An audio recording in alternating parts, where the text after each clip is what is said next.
ان میں سے نمبر 1 ایران ہے. اگر ہم چلتے ہیں عرب سے مشرق کی طرف تو ایران ایک اعتبار سے یہ بازی لے گیا ہے پورے عالم اسلام پر. ان کے مذہبی عقائد، ان کی فقہ سے ہمیں جو اختلاف ہے وہ ہے اپنی جگہ پر ہے. آپ کو معلوم ہے میرے بارے میں کسی کو اشتباہ نہیں ہو سکتا اس اعتبار سے.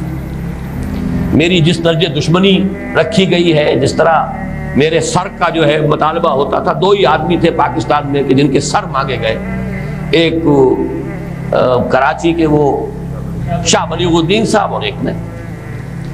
تو اس حوالے سے وہ اپنی جگہ پر اختلاف ہے، لیکن اس حقیقت کا اعتراف کیے بغیر نہیں رہا جا سکتا. پورے عالم اسلام میں یہ واحد مسلمان ملک ہے جس نے بہرحال اپنی شریعت، اپنے عقائد کے مطابق ایک مذہبی انقلاب برپا کیا. اور پورے عالم اسلام میں مذہبی سطح پر، حکومت کی سطح پر فنڈامنٹلسٹ صرف ایک ملک ہے کہ اس پہلو سے ایران ان کا ٹارگٹ ہے، ٹارگٹ نمبر 1 ایک خاص اعتبار سے.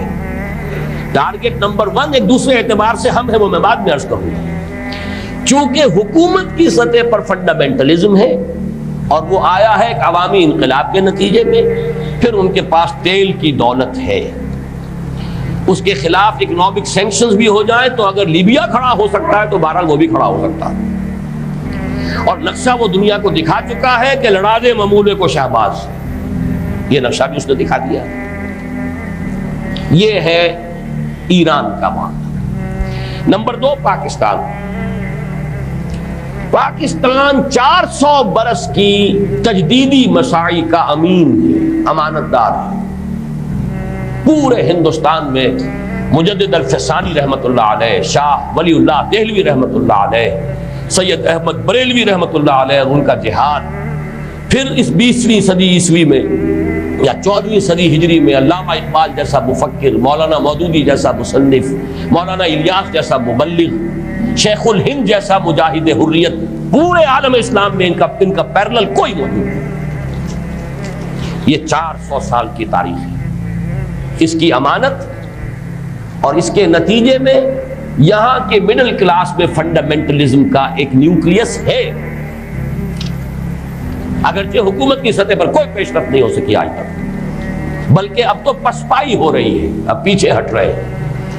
وہ ہمارے ان سیاسی جو بھی زعماء ہیں، جو جماعتیں ہیں، ان کی غلطی ہے اور الیکشن ہی کو واحد میدان بنا کر اس کے اندر اپنا سارا وقت، توانائی اور قوتیں ضائع کر دینا.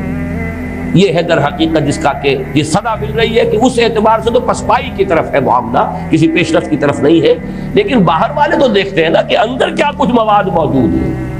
اگر مڈل کلاس میں وہ فنڈامنٹلزم کا بارود موجود ہے تو کسی بھی وقت اس کے اندر جو ہے وہ کوئی دھماکہ ہو سکتا ہے. دوسری بات جو ان کے لیے ایک اعتبار سے ٹارگٹ نمبر 1 ہمیں بنا رہی ہے وہ ہمارا ایٹمک نو ہاؤ ہے. پورے عالم اسلام میں اور کسی کے پاس نہیں. اسلامی بم اگر بنے گا تو یہی بنے گا. یہ ہے مختلف اسباب جس کے بنا پر ایران اور پاکستان کو آپ بریکٹ کر لیجئے. یہ اس نیو ورلڈ آرڈر کا جو ٹارگٹ نمبر 1 ہے، ایک اعتبار سے ایران ہے، ایک اعتبار سے پاکستان ہے.